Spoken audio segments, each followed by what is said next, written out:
আমরা যতই বলি না কেন যে আমাদের নিজেদের শরীরের দিকে আমরা খেয়াল রাখবো, আজ থেকে আমরা ওই করব, আজ থেকে আমরা সেই করব, কিন্তু একজন চা প্রেমীর কাছে কিন্তু এটা খুবই কষ্টকর, কারণ তারা চাটা ছাড়তে পারে না। যেমন আমি অনেক দিন ধরেই বলছিলাম যে আমি ডায়েট করব বা নিজের শরীরটাকে মেনটেন করব, তো সেক্ষেত্রে আমি চাটাকে মোটেই ছাড়তে পারছি না। আর চা না ছাড়লে কিন্তু শরীরের কোনো দিন খেয়াল রাখা যায় না। তো আসসালামু আলাইকুম, আমি তাহেবা, সিক্রেট ব্লগার তাহেবার চ্যানেলে আরেকটা নতুন দিনের নতুন ব্লগ নিয়ে তোমাদের সামনে হাজির হয়েছে। আশা করছি আমার আজকের দিনের এই ভিডিওটা তোমাদের একটু হলেও ভালো লাগবে, তাই ভিডিওটা স্কিপ না করে পুরো ভিডিওটা দেখার অনুরোধ রইল।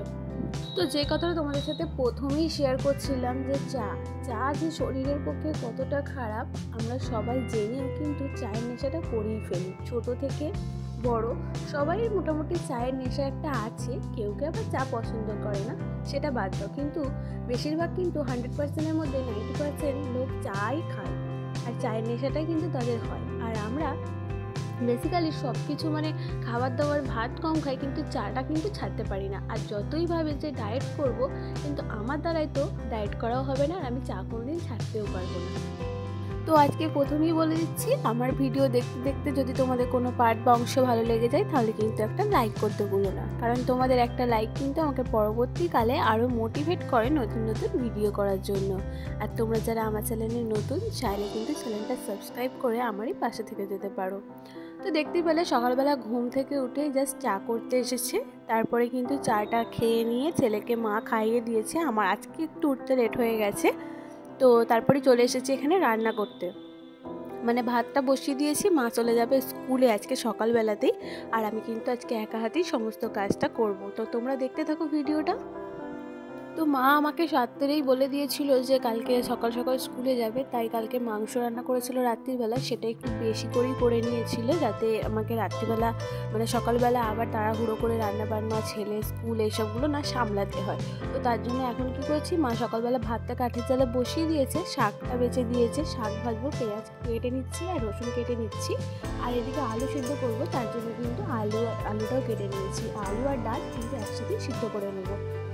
আর এই কদিন না আমার এতটাই সমস্যা হচ্ছে, আমার ফোনটা না জাস্ট ভেঙে গেছে, ডিসপ্লেটা গেছে অর্ধেকটা, কিন্তু আমার ওই খারাপ ফোনটা দিয়ে তোমাদের সাথে ভিডিও শেয়ার করছি। আমি জানি আমি যদি একদিন তোমাদের সাথে না ভিডিও শেয়ার করি তাহলে কিন্তু আমার রিলসটা আবারও ডাউন হয়ে যাবে, আর তার জন্য কিন্তু ওই খারাপ ফোনটা দিয়ে ভিডিও করছি। আর তার উপর প্রবলেম হচ্ছে আমার স্টোরেজ প্রবলেম, এত স্টোরেজ প্রবলেম হচ্ছে তোমাদের সাথে কি আর বলবো, যার জন্য না আমি যখনই শ্যুট করতে যাচ্ছি কোনো রান্নার ভিডিও তখনই আমার সেই ক্লিন দেখাচ্ছে, আর আমি সেই রান্না ছেড়ে দিয়ে এদিকে রান্না বসিয়ে দিয়েছি, আবার এদিকে ফোন স্টোরেজ ক্লিন করতে গেলে আমার অনেকটাই লেট হয়ে যাবে, তার জন্য না রান্নার ভিডিওগুলো তোমাদের সাথে আর শেয়ার করা হয়নি।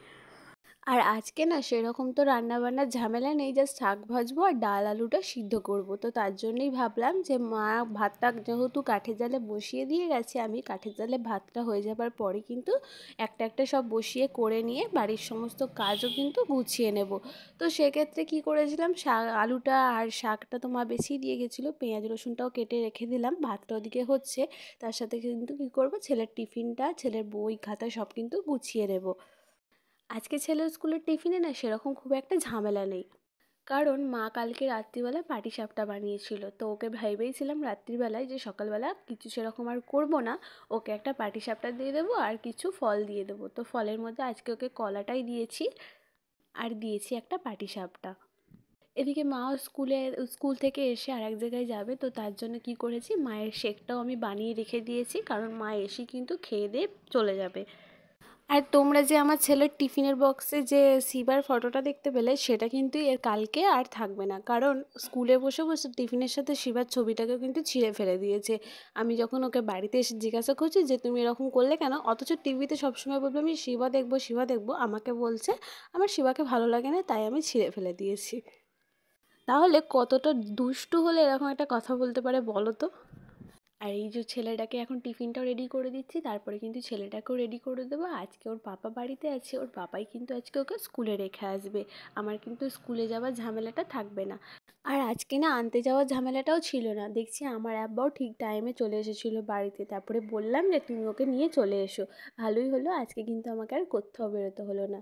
তারপরে দেখো এদিকে কাজকর্ম মানে ছেলেটাকে স্কুলে পাঠিয়ে দিয়ে আমি এদিকে কি করেছি, ঘরের কাজগুলো কিন্তু গুছিয়ে নিচ্ছি, যে থালা বাসনগুলো মা সকালবেলা মেজে রেখেছিলো সেগুলো এখন গুছিয়ে নিচ্ছি।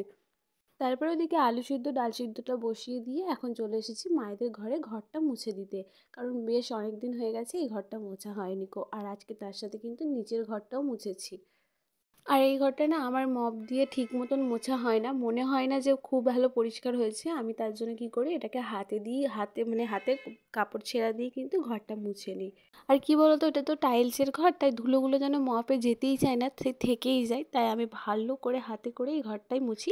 আর যখন খুব তাড়াতাড়ি থাকে, কোথাও যাবার বা খুব কাজে লেট হয়ে যাচ্ছে, তখনই কিন্তু একটু তাড়াতাড়ি করে মপটা দিয়ে মুছে নিই। কিন্তু কখনো যেন মন থেকে স্যাটিসফাই হয় না যে ঘরটা আমার ঠিক করে পরিষ্কার হলো। আমি ওই জন্য যখন হাতে টাইম থাকে অনেকক্ষণ, তখনই কিন্তু এই ঘরটা মুছি। আর এই ঘরটা মোছার পর ভেবেছিলাম তোমাদের সাথে অনেকগুলো কিছু শেয়ার করব কাজবাজ, কিন্তু এতটাই ফোন স্টোরেজটা প্রবলেম হচ্ছিল, কিছুতেই কোনো ভিডিও শ্যুট হচ্ছিল না। তারপরে দুপুরবেলা সব কাজ কমপ্লিট করে খাওয়া দাওয়ার পর আমি কি করেছি, বসে বসে সব কিছু ক্লিয়ার করেছি। তারপরে এই যে বিকেলবেলা না আজকে একটু ফুচকা নিয়ে এসেছিলাম, অনেক দিন ধরে ফুচকা খাইনি, তাই বাড়িতেই নিয়ে চলে এসেছিলাম। তো মাকে বলছিলাম খেতে, মা তো ডায়েটে আছে, তাই মা কিন্তু ফুচকাটা খেলো না। আমি আর আমার ছেলে ফুচকা খেয়ে মা আমি ছেলে আবার কিন্তু চলে গিয়েছিলাম একটু মাঠের দিকে। অনেক দিন প্রায় মাঠের দিকে এলাম, আর এই সর্ষের ক্ষেতটা দেখে তো পুরো মনটা জুড়িয়ে গেল। তো ছেলেরও বেশ অনেক কটা ফটো তুলেছি, তোমাদের এখানে থাম্বনেইলে শেয়ার করে নেব। আর আমিও তুলেছি, যেটা আমি আর শেয়ার করব না কো। অনেক দিন মানে আগের বছরে ছেলের একটা সর্ষে ক্ষেতে ফটো তুলেছিলাম, আবার এই বছরও একটা তুলেছি। বেশ ভালো লাগে ক্যামেরার বন্দি করে রাখা এই ফটোগুলো, কিন্তু পরবর্তীকালে দেখতেও ভালো লাগে। আর তোমাদের সাথে শেয়ার করে থাকলে তো আমার এগুলো পরেও দেখা যাবে, তার জন্যই কিন্তু শেয়ার করা।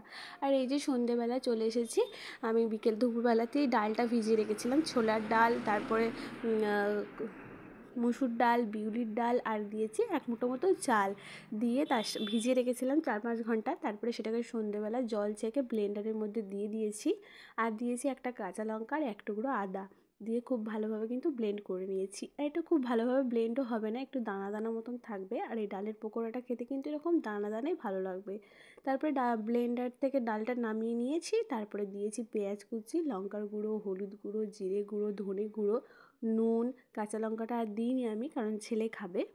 আর দিয়েছি 1 চামচ মতন বেসন, দিয়ে খুব ভালোভাবে কিন্তু মেখে নিয়েছি। আর দিয়েছি অল্প একটু জোয়ানও, দিয়ে খুব ভালোভাবে মিক্স করে রেখে দিয়েছিলাম। তারপরে কিন্তু তেল গরম করে কড়ার মধ্যে দিয়ে দিয়েছি, বড় বড় ছোট ছোট শেপ দিয়ে লাল লাল করে ভেজে কিন্তু তুলে নিয়েছি। তারপরে সসের সাথেও তোমরা খেতে পারো, আমি এখানে দিয়েছিলাম কাসুন্দি, বেশ ভালোই লাগছিল খেতে। তো চলো আজকের ভিডিওটা এখানেই শেষ করছি। ভিডিওটা ভালো লাগলে একটা ছোট্ট কমেন্ট করে জানিও, আর দেখা হচ্ছে তোমাদের সাথে নেক্সট একটা কোনো ব্লগে। ততক্ষণ সবাই ভালো থেকো, আর আমার চ্যানেলটা সাবস্ক্রাইব করতে কিন্তু ভুলো না।